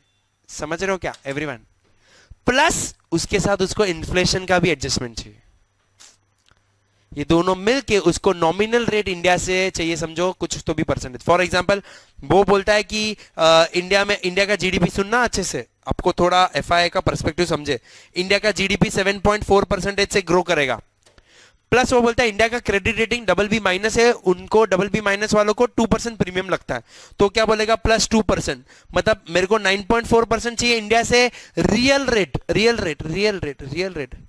प्लस अगर मैं बोलूं 5% इन्फ्लेशन है, इन्फ्लेशन क्यों इन्फ्लेशन का पैसा मांग रहा है? क्योंकि उसको पता है इतना करेंसी डेप्रिशिएट हो जाएगा, मेरा पैसा कम हो जाएगा।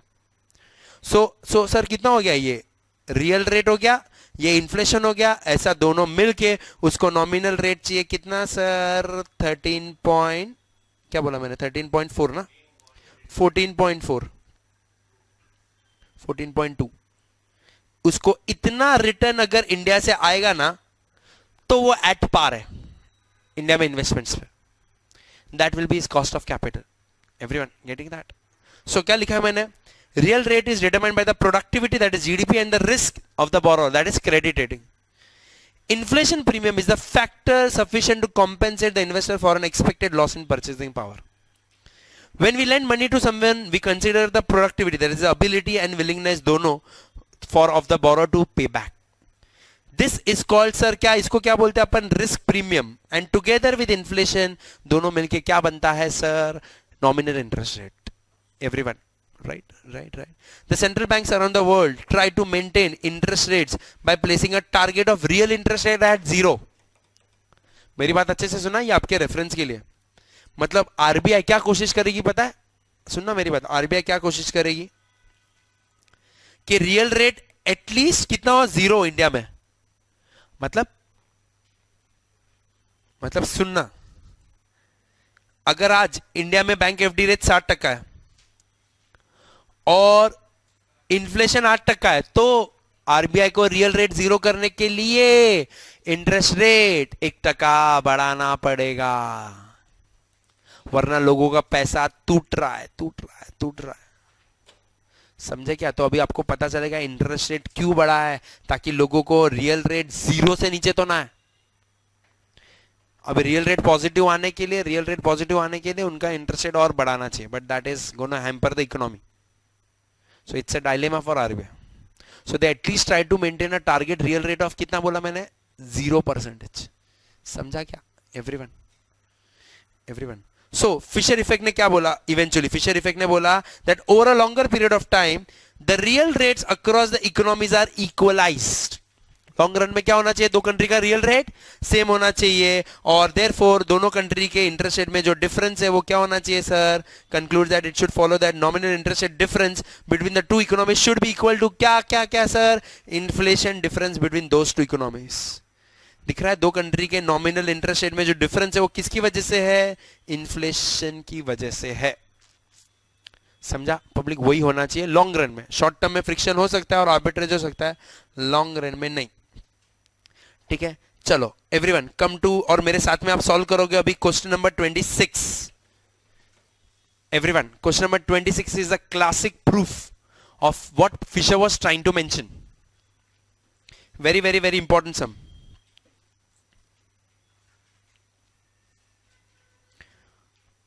हाँ, ascertain the expected future spot rate. Sir expected future spot rate मतलब फ्यूचर में स्पॉट रेट क्या होगा? मतलब क्या? फॉरवर्ड रेट आफ्टर 1 ईयर, मतलब आपको 1 ईयर फॉरवर्ड निकालना है।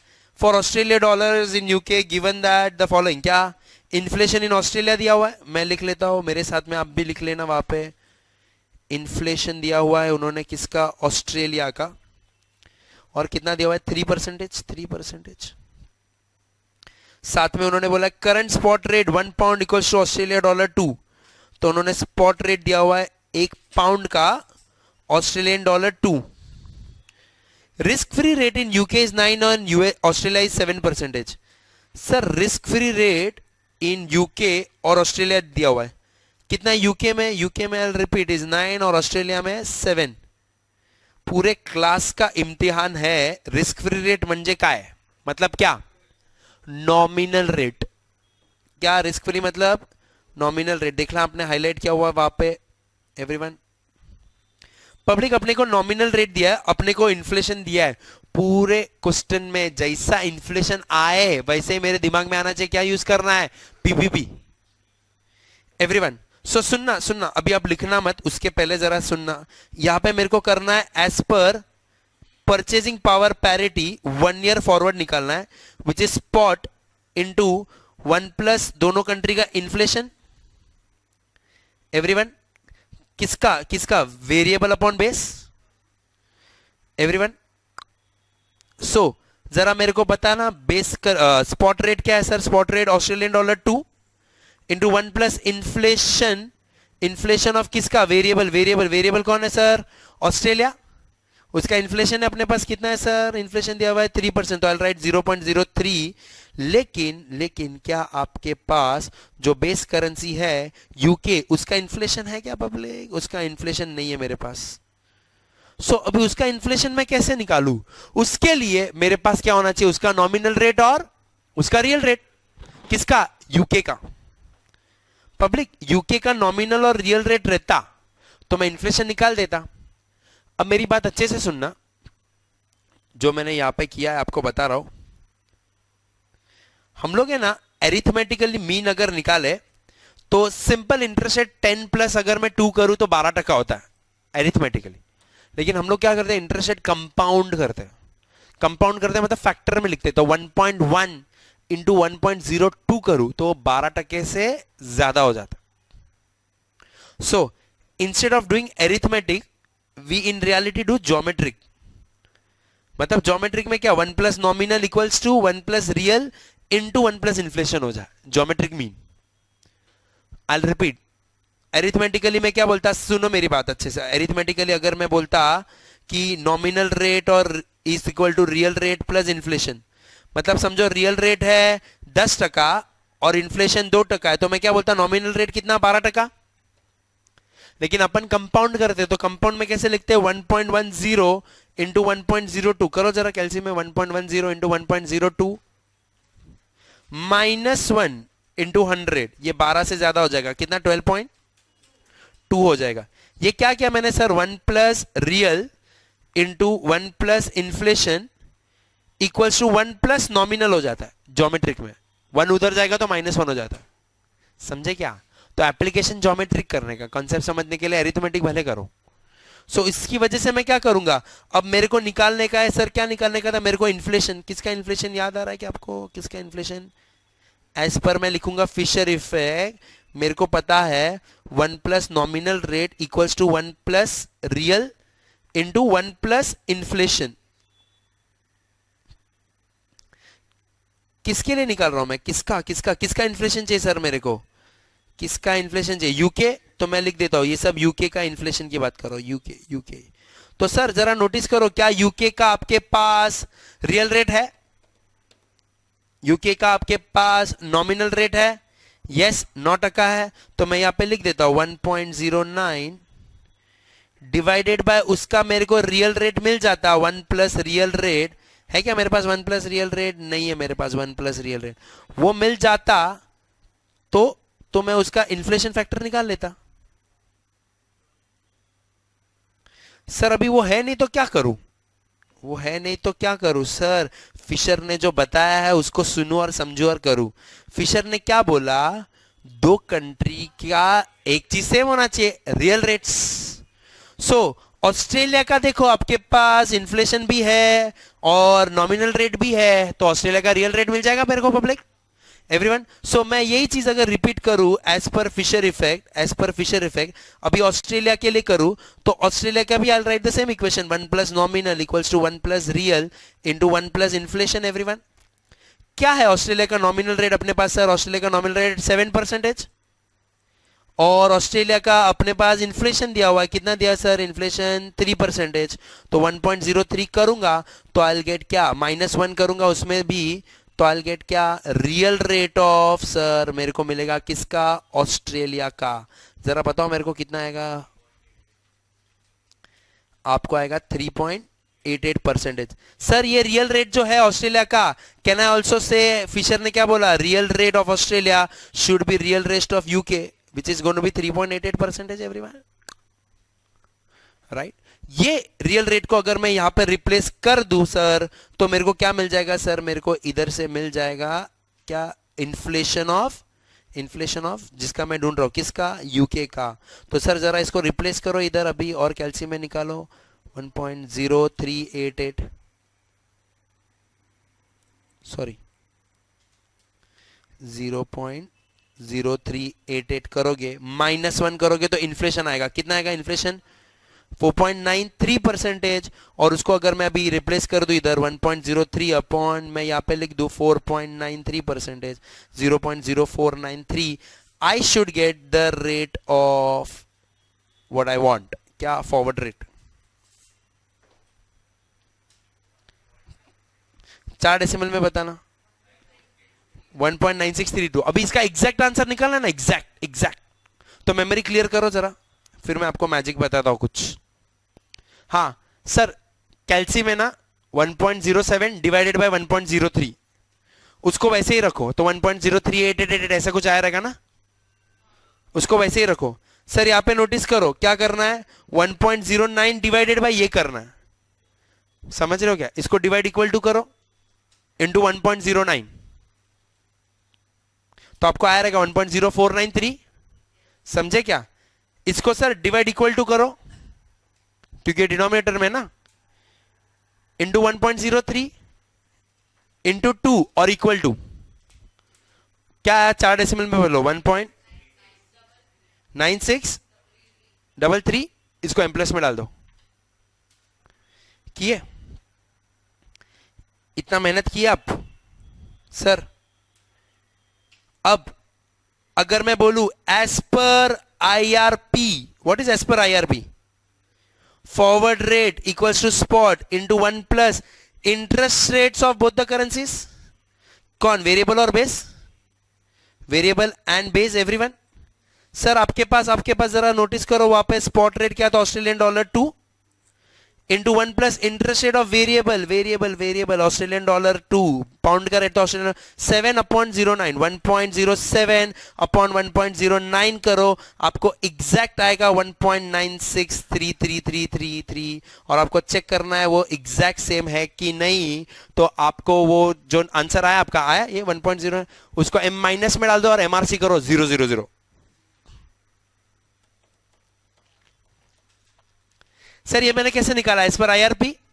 और ये मैंने कैसे निकाला? मेहनत करके एज पर पीपीपी। क्या बोला था मैंने? आईआरपी जो है वो पीपीपी की वजह से है, कोई फर्क ही नहीं है।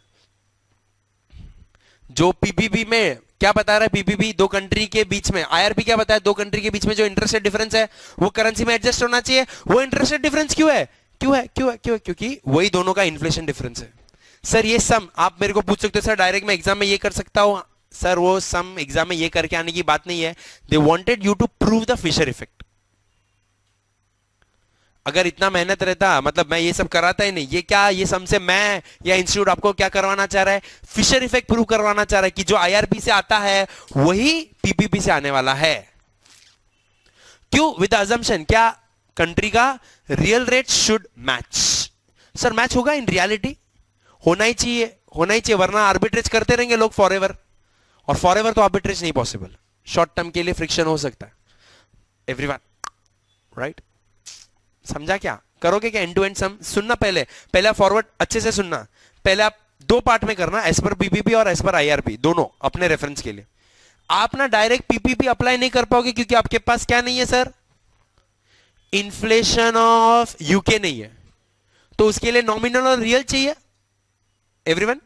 लेकिन रियल रेट ऑफ यूके भी नहीं है। तो आप क्या करोगे, सबसे पहले ऑस्ट्रेलिया का नॉमिनल और इन्फ्लेशन से रियल रेट ऑफ ऑस्ट्रेलिया मिलेगा, फिर फिशर इफेक्ट। फिशर इफेक्ट क्या बोलता है, दोनों कंट्री का रियल रेट सेम होना चाहिए, तो उधर से आपको यूके का इन्फ्लेशन मिलेगा और फिर PPP.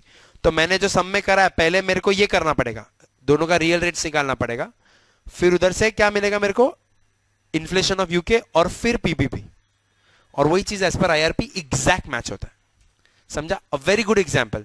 this sum everyone remember, this sum is a classic example of how PPP and IRP is connected, and it should connect forever. Understood? End to end करो ये पूरा sum, it's a good proof.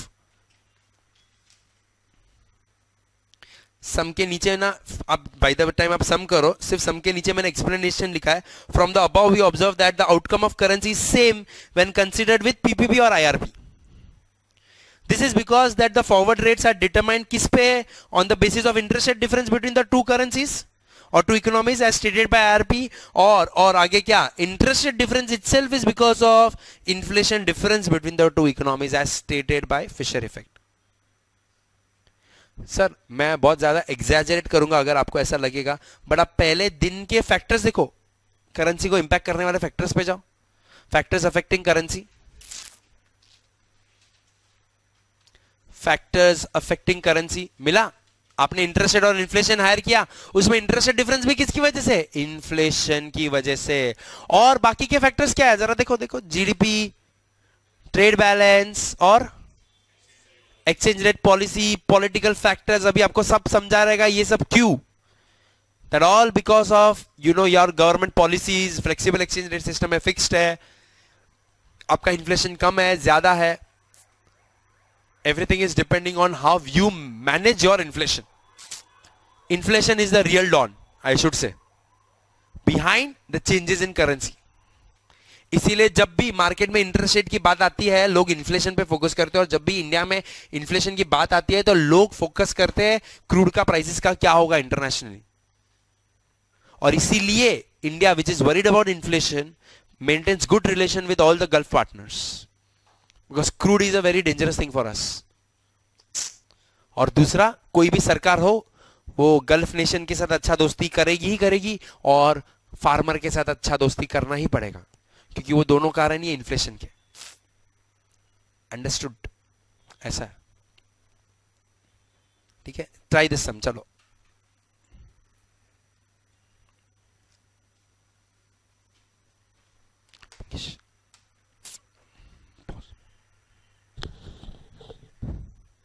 So public answer तो आप निकाल ही लोगे वो 1.9633, but everyone understood the concept, the connection of IRP and PPP, everyone?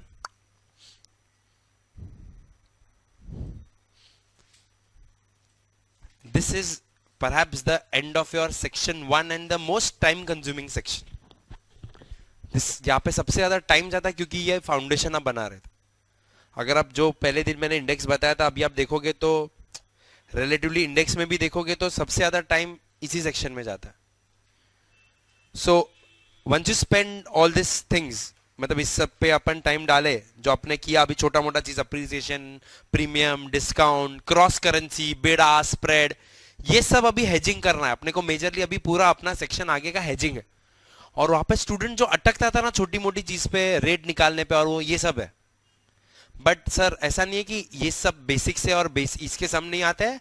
आपने notice किया रहेगा नवंबर 13 हो या नवंबर 16 हो, ये सब अटेम्प्ट के सम भी, वो डेंजरस अटेम्प्ट के सम भी इसी में से आते हैं. Everyone, so this is way जहां पे अपन ने फिशर इफेक्ट खत्म किया public. This is the end of your section 1, that is basics. Now will come to application for an importer exporter. पहले दिन जो सम करा रहा था वही करने वाला हो, बट वो एप्लीकेशन किधर, इन मैनेजिंग हिज रिस्क. और अभी अपना स्टार्ट होगा पार्ट क्या, रिस्क मैनेजमेंट वाला. सर लेकिन मेरी बात अच्छे से सुनना, मैंने जो ऑलरेडी इंट्रोड्यूस कर दिया है, रिस्क मैनेज करने का हथियार है, टूल है, वेपन है, क्या, डेरिवेटिव्स. डेरिवेटिव्स में फॉरवर्ड, फ्यूचर, ऑप्शन सब आता है. आपने ऑलरेडी डेरिवेटिव शुरू कर दिया, बट जब मैं एक्सक्लूसिव फ्यूचर्स और ऑप्शंस पे आऊंगा ना एक्सक्लूसिवली, तब मैं पहले अलग से डेरिवेटिव्स बताऊंगा. एफएनओ डेरिवेटिव्स है क्या, टाइम है अभी उसको जाने को, पहले 2 मिनट बात सुन लो. तो ये जो अभी मैंने फॉरेक्स कराया ना सर, ये बहुत अच्छे से प्रैक्टिस होना चाहिए, तो अभी forex with derivatives hedging smooth हो जाएगा। बट अगेन उसमें भी मैं आपको वैरायटी कराने वाला हूं, और अभी अभी जब तक मैं ये करा रहा हूं ना, ये फॉरेक्स प्लस डेरिवेटिव्स में, उसमें सबसे पहले अपन फॉरवर्ड्स करेंगे, फिर फ्यूचर और ऑप्शंस करेंगे, और मनी मार्केट हेज करेंगे। और इस बीच में जो लास्ट 2 साल में इंस्टीट्यूट ने बहुत ज्यादा मतलब रिसेंटली इंट्रोड्यूस किया है और जो बहुत ज्यादा पूछा है, वो है फॉरवर्ड कैंसिलेशन के सम्स। तकरीबन हर अटेम्प्ट में फॉरवर्ड कैंसिलेशन के सम्स है, हर अटेम्प्ट में 8-8 मार्क के लिए। तो अपन फॉरवर्ड जहां पे अपना खत्म होगा, अभी भी अपन फॉरवर्ड्स कर रहे हैं, फॉरेक्स में आप फॉरवर्ड रेट्स पे ही कर रहे हो, इंपोर्टर और एक्सपोर्टर के लिए सम, जहां पे फॉरवर्ड्स खत्म होगा वहां पे फॉरवर्ड कैंसिलेशन स्टार्ट होगा। So now we will gradually move to forex plus derivatives वाले सेक्शन पे, एवरीवन, राइट। बट बीच में मेरे को आपको ये दोनों सेक्शन का है ना, जो पार्ट बी और पार्ट सी, वो मैंने बुक में भी साथ में रखा हुआ है, क्योंकि आप बहुत सारे लोग जो पहले दिन से मैं बता रहा था कि फॉरेक्स और डेरिवेटिव्स अलग चीज नहीं है, it's one and the same thing. अभी जिनको नहीं पता वो बोलते हैं कि सर डेरिवेटिव्स अलग है, फॉरेक्स अलग है। Forex is incomplete without derivatives. What are you gonna do in forex? You are managing risk which is incomplete without derivatives, everyone. So अभी मैं ना ये जो सेक्शन बी और सी है ना, साइमल्टेनियसली अपन पढ़ेंगे। मतलब जब मैं फ्यूचर्स कराऊंगा ना, तो मैं डेरिवेटिव्स में फ्यूचर्स पहले पढ़ाऊंगा, फ्यूचर्स क्या है, उसमें आर्बिट्रेज हेजिंग कैसे होता है स्टॉक पे, फिर अपन फॉरेक्स विद फ्यूचर्स करेंसी पे करेंगे। फिर जब मैं ऑप्शंस पढ़ाऊंगा तो मेरे को ऑप्शन वापस से आपको पढ़ाना पड़ेगा, स्टॉक में ऑप्शंस कैसे डील होता है, ऑप्शन स्टॉक में हेजिंग कैसे होता है, फिर फॉरेक्स विद ऑप्शंस। तो सेक्शन बी और सी अपन साथ में साइमल्टेनियसली खत्म करेंगे। आपको 99% सम अगर मैं बात करूं ना, तो ये सेक्शन है। बट तकलीफ स्टूडेंट को इधर होता है, जो अभी अपने स्टूडेंट को नहीं होगा। सो ये सेक्शन जहां से मैक्सिमम सम आने वाले हैं, वहां पे जितना वैरायटी है ना, ये सब मैंने वैरायटी लिखा हुआ है, ये इंडेक्सेस क्या है, डिफरेंट वैरायटीज। सो हर वैरायटी का एक मैंने सम रखा हुआ है, और मल्टीपल वैरायटी का भी एक सम्स है। So we cover this, we cover derivatives, and then there will be interested derivatives, exotic derivatives जिसको मैं बोलता हूं, राइट। ठीक है, चलो। So as soon as we are done with this thing, will move to forex with derivatives, right. चलो आ जाओ।